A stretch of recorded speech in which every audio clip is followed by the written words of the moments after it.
Chapter 8. In Transit. The 8th chapter is exceedingly brief, and relates that Gibbons, the amateur naturalist of the district, while lying out on the spacious open downs without a soul within a couple of miles of him, as he thought, and almost dozing, heard close to him the sound as of a man coughing, sneezing, and then swearing savagely to himself, and looking, beheld nothing. Yet the voice was indisputable. It continued to swear with that breadth and variety that distinguishes the swearing of a cultivated man. It grew to a climax, diminished again, and died away in the distance, going as it seemed to him in the direction of Aberdeen. It lifted to a spasmodic sneeze and ended. Gibbons had heard nothing of the morning's occurrences, but the phenomenon was so striking and disturbing that his philosophical tranquillity vanished. He got up hastily, and hurried down the steepness of the hill towards the village as fast as he could go. Chapter 9. Mr. Thomas Marvel. You must picture Mr. Thomas Marvel as a person of copious, flexible visage, a nose of cylindrical protrusion, a liquorish, ample, fluctuating mouth, and a beard of bristling eccentricity. His figure inclined to embonpoint. His short limbs accentuated this inclination. He wore a furry silk hat, and the frequent substitution of twine and shoelaces for buttons, apparent at critical points of his costume, marked a man essentially bachelor. Mr. Thomas Marvel was sitting with his feet in a ditch by the roadside over the down towards Aberdeen, about a mile and a half out of Iping. His feet, save for socks of irregular openwork, were bare, his big toes were broad, and pricked like the ears of a watchful dog. In a leisurely manner (he did everything in a leisurely manner) he was contemplating trying on a pair of boots. They were the soundest boots he had come across for a long time, but too large for him; whereas the ones he had were, in dry weather, a very comfortable fit, but too thin-soled for damp. Mr. Marvel hated roomy shoes, but then he hated damp. He had never properly thought out which he hated most, and it was a pleasant day, and there was nothing better to do. So he put the 4 shoes in a graceful group on the turf and looked at them. And seeing them there among the grass and springing agrimony, it suddenly occurred to him that both pairs were exceedingly ugly to see. He was not at all startled by a voice behind him. "They're boots, anyhow," said the voice. "They are. Charity boots," said Mr. Thomas Marvel, with his head on one side, regarding them distastefully. "And which is the ugliest pair in the old blessed universe, I'm darned if I know." Said the voice. "I've worn worse. In fact, I've worn none, but none so audacious ugly, if you'll allow the expression. I've been caging boots in particular for days, because I was sick of them. They're sound enough, of course, but a gentleman on tramp sees such a thundering lot of his boots. And if you'll believe me, I've raised nothing in the old blessed country, try as I would, but them. Look at 'em, and a good country for boots, too, in a general way. But it's just my promiscuous luck. I've got boots in this country 10 years or more, and then they treat you like this." "It's a beast of a country," said the voice, "and pigs for people." "Ain't it?" said Mr. Thomas Marvel. "Lor, but them boots, it beats it." He turned his head over his shoulder to the right to look at the boots of his interlocutor with a view to comparisons, and lo, where the boots of his interlocutor should have been, were neither legs nor boots. He was irradiated by the dawn of a great amazement. "Where are you?" said Mr. Thomas Marvel over his shoulder, and coming on all fours. He saw a stretch of empty downs, with the wind swaying the remote green-pointed furze bushes. "Am I drunk?" said Mr. Marvel. "Have I had visions? Was I talking to myself? What the—" "Don't be alarmed," said a voice. "None of your ventriloquising me," said Mr. Thomas Marvel, rising sharply to his feet. "Where are you? Alarmed indeed." "Don't be alarmed," repeated the voice. "You'll be alarmed in a minute, you silly fool," said Mr. Thomas Marvel. "Where are you? Let me get my mark on you." "Are you buried?" said Mr. Thomas Marvel after an interval. There was no answer. Mr. Thomas Marvel stood bootless and amazed, his jacket nearly thrown off. "Pew!" said a peewit very remote. "Peewit indeed," said Mr. Thomas Marvel. "This ain't no time for foolery." The down was desolate, east and west, north and south. The road with its shallow ditches and white bordering stakes ran smooth and empty north and south, and save for that peewit, the blue sky was empty too. "So help me," said Mr. Thomas Marvel, shuffling his coat on to his shoulders again. "It's the drink. I might ha' known." "It's not the drink," said the voice. "You keep your nerves steady." "Ow!" said Mr. Marvel, and his face grew white amidst its patches. "It's the drink," his lips repeated noiselessly. He remained staring about him, rotating slowly backwards. "I could ha' swore I heard a voice," he whispered. "Of course you did." "It's there again," said Mr. Marvel, closing his eyes and clasping his hand on his brow with a tragic gesture. He was suddenly taken by the collar and shaken violently, and left more dazed than ever. "Don't be a fool," said the voice. "I'm off my bloomin' jump," said Mr. Marvel. "It's no good. It's frettin' about them blasted boots. I'm off my blessed bloomin' jump. Or it's spirits." "Neither one nor the other," said the voice. "Listen."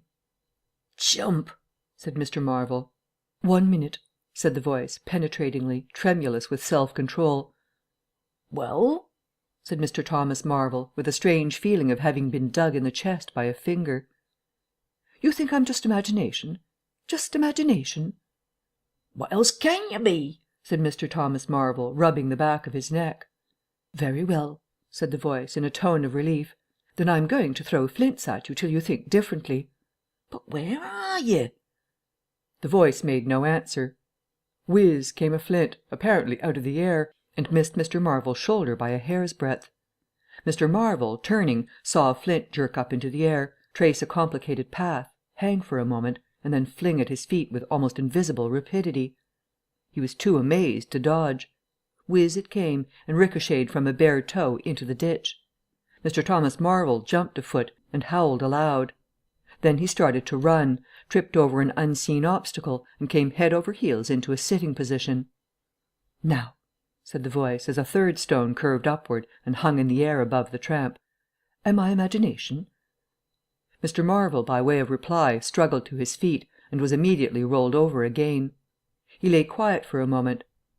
"If you struggle any more," said the voice, "I shall throw the flint at your head."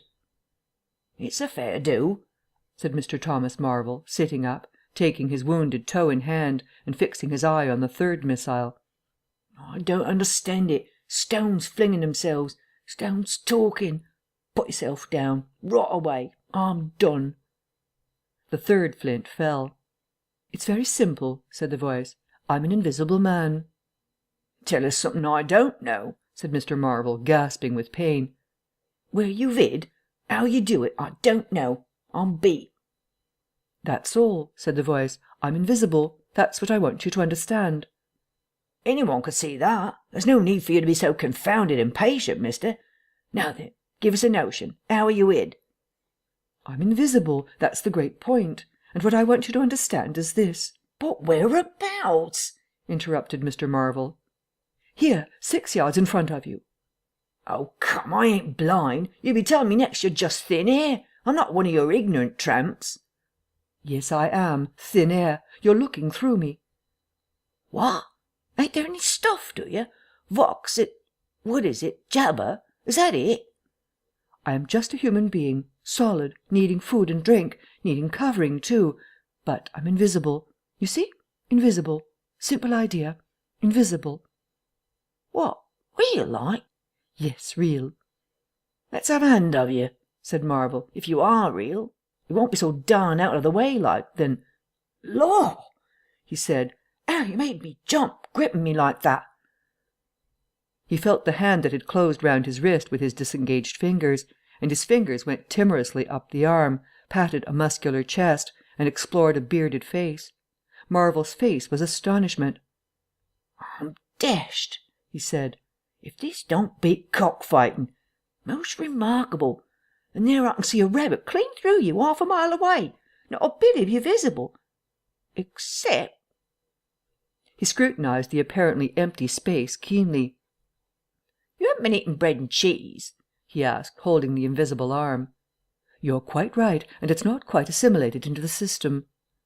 "Ah," said Mr. Marvel. "Sort of ghostly, though." "Of course all this isn't half so wonderful as you think." "It's quite wonderful enough for my modest wants," said Mr. Thomas Marvel.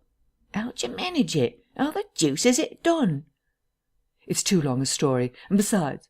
I tell you, the whole business fairly beats me, said Mr. Marvel. What I want to say at present is this. I need help. I have come to that. I came upon you suddenly. I was wandering, mad with rage, naked, impotent. I could have murdered. And I saw you. Lord, said Mr. Marvel. I came up behind you, hesitated, went on. Mr. Marvel's expression was eloquent. Then stopped. Here, I said, is an outcast like myself. This is the man for me. So I turned back and came to you. You. And... Lord, said Mr. Marvel, but I'm all in a tizzy. May I ask, how is it, and what you may be requiring in the way of help? Invisible. I want you to help me get clothes and shelter, and then with other things. I've left them long enough. If you won't, well, but you will, must. Look here, said Mr. Marvel, I'm too flabbergasted. Don't knock me about any more, and leave me go. I must get steady a bit, and you've pretty near broken my toe. It's all so unreasonable. Empty downs, empty sky, nothing visible for miles except the bosom of nature, and then comes a voice out of heaven, and stones, and a fist. Lord! Pull yourself together, said the voice, for you have to do the job I've chosen for you. Mr. Marvel blew out his cheeks, and his eyes were round. I've chosen you, said the voice. You are the only man, except some of those fools down there, who knows there is such a thing as an invisible man. You have to be my helper.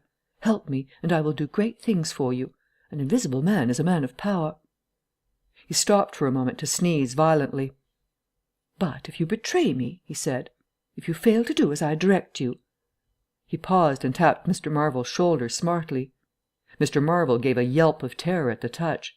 Well, I don't want to betray you, said Mr. Marvel, edging away from the direction of the fingers.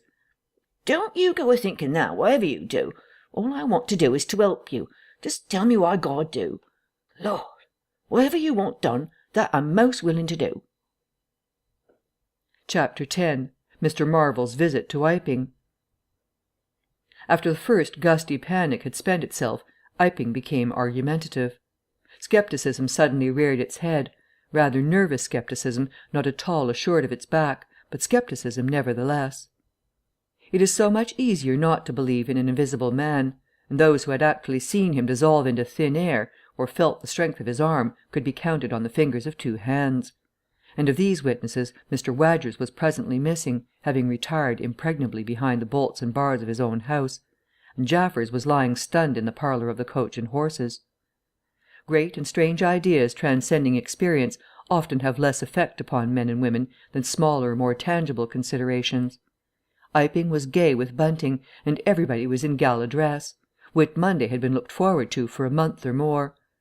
By the afternoon, even those who believed in the unseen were beginning to resume their little amusements in a tentative fashion, on the supposition that he had quite gone away, and with the sceptics he was already a jest. But people, sceptics and believers alike, were remarkably sociable all that day.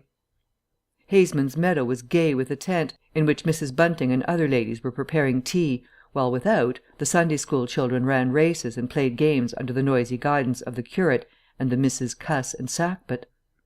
No doubt there was a slight uneasiness in the air, but people for the most part had the sense to conceal whatever imaginative qualms they experienced.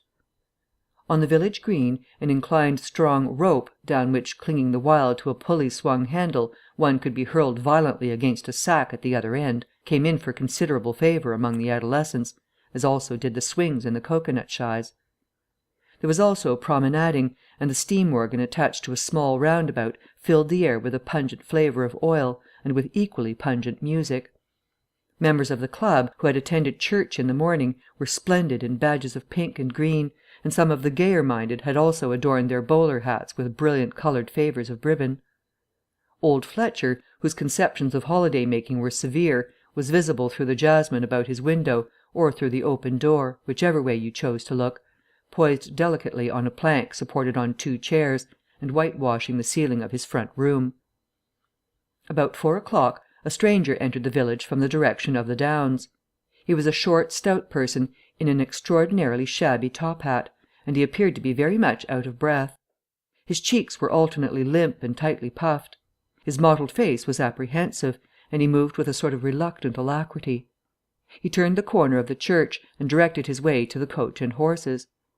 Among others, old Fletcher remembers seeing him, and indeed the old gentleman was so struck by his peculiar agitation that he inadvertently allowed a quantity of whitewash to run down the brush into the sleeve of his coat while regarding him.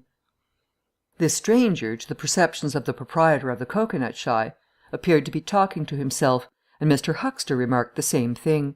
He stopped at the foot of the Coach and Horses steps, and, according to Mr. Huxter, appeared to undergo a severe internal struggle before he could induce himself to enter the house. Finally he marched up the steps, and was seen by Mr. Huxter to turn to the left and open the door of the parlour. Mr. Huxter heard voices from within the room and from the bar apprising the man of his error. "That room's private," said Hall, and the stranger shut the door clumsily and went into the bar. In the course of a few minutes he reappeared, wiping his lips with the back of his hand with an air of quiet satisfaction that somehow impressed Mr. Huxter as assumed. He stood looking about him for some moments, and then Mr. Huxter saw him walk in an oddly furtive manner towards the gates of the yard, upon which the parlour window opened. The stranger, after some hesitation, leaned against one of the gate posts, produced a short clay pipe, and prepared to fill it.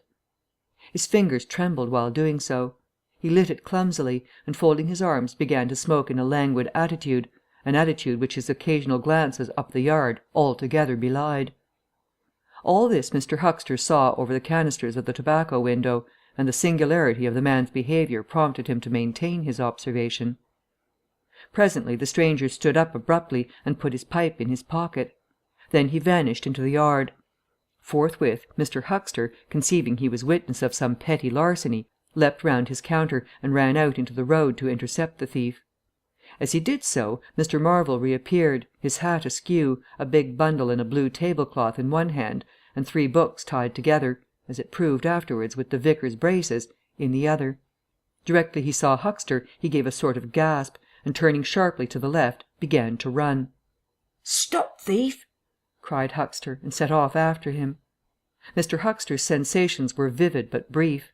He saw the man just before him and spurting briskly for the church corner and the hill road. He saw the village flags and festivities beyond, and a face or so turned towards him. He bawled "Stop!" again. He had hardly gone 10 strides before his shin was caught in some mysterious fashion, and he was no longer running, but flying with inconceivable rapidity through the air. He saw the ground suddenly close to his face. The world seemed to splash into a million whirling specks of light, and subsequent proceedings interested him no more. Chapter 11. In the Coach and Horses. Now, in order clearly to understand what had happened in the inn, it is necessary to go back to the moment when Mr. Marvel first came into view of Mr. Huxter's window. At that precise moment Mr. Cuss and Mr. Bunting were in the parlour. They were seriously investigating the strange occurrences of the morning, and were, with Mr. Hall's permission, making a thorough examination of the invisible man's belongings. Jaffers had partially recovered from his fall, and had gone home in the charge of his sympathetic friends.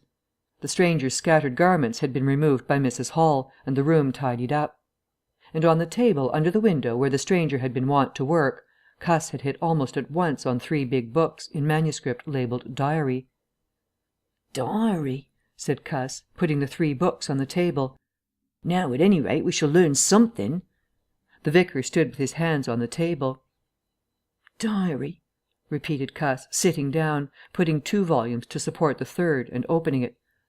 No name on the flyleaf. Bother. Cipher and figures." The vicar came round to look over his shoulder. Cuss turned the pages over with a face suddenly disappointed. Dear me, it's all cipher, Bunting." "There are no diagrams?" asked Mr. Bunting. "No illustrations throwing light?" "See for yourself," said Mr. Cuss. "Some of it's mathematical, and some of it's Russian, or some such language, to judge by the letters, and some of it's Greek. Now, the Greek I thought you—" "Of course," said Mr. Bunting, taking out and wiping his spectacles, and feeling suddenly very uncomfortable, for he had no Greek left in his mind worth talking about. "Yes, the Greek, of course, may furnish a clue. I'll find you a place." "I'd rather glance through the volumes first," said Mr. Bunting, still wiping. A general impression first, Cuss, and then, we can go looking for clues." He coughed, put on his glasses, arranged them fastidiously, coughed again, and wished something would happen to avert the seemingly inevitable exposure. Then he took the volume Cuss handed him in a leisurely manner. And then something did happen. The door opened suddenly. Both gentlemen started violently, looked round, and were relieved to see a sporadically rosy face beneath a furry silk hat. "Tap?" asked the face, and stood staring. "No," said both gentlemen at once. "Over the other side, my man," said Mr. Bunting. And "Please shut that door," said Mr. Cuss, irritably. "All right," said the intruder, as it seemed in a very low voice curiously different from the huskiness of its first inquiry. "Right you are," said the intruder in the former voice. "Stand clear," and he vanished and closed the door. "A sailor, I should judge," said Mr. Bunting. "Amusing fellows they are. Stand clear, indeed. A nautical term, referring to his getting back out of the room, I suppose." "I dare say so," said Cuss. "My nerves are all loose to-day. It quite made me jump, the door opening like that." Mr. Bunting smiled as if he had not jumped. "And now," he said with a sigh, "these books." Some one sniffed as he did so. "One thing is indisputable," said Bunting, drawing up a chair next to that of Cuss. "There certainly have been very strange things happening in Iping during the last few days. Very strange. I cannot, of course, believe in this absurd invisibility story." "It's incredible," said Cuss. "Incredible. But the fact remains that I certainly saw right down his sleeve." "But did you? Are you sure? Suppose a mirror, for instance. Hallucinations are so easily produced. I don't know if you've ever seen a really good conjurer." "I won't argue again," said Cuss. "We've thrashed that out, Bunting, and just now there's these books. Here's some of what I take to be Greek. Greek letters, certainly." He pointed to the middle of the page. Mr. Bunting flushed slightly and brought his face nearer, apparently finding some difficulty with his glasses. Suddenly he became aware of a strange feeling at the nape of his neck. He tried to raise his head, and encountered an immovable resistance. The feeling was a curious pressure, the grip of a heavy, firm hand, and it bore his chin irresistibly to the table. "Don't move, little men," whispered a voice, "or I'll brain you both." He looked into the face of Cuss, close to his own, and each saw a horrified reflection of his own sickly astonishment. "I'm sorry to handle you so roughly," said the voice, "but it's unavoidable." "Since when did you learn to pry into an investigator's private memoranda?" said the voice, and two chins struck the table simultaneously, and two sets of teeth rattled.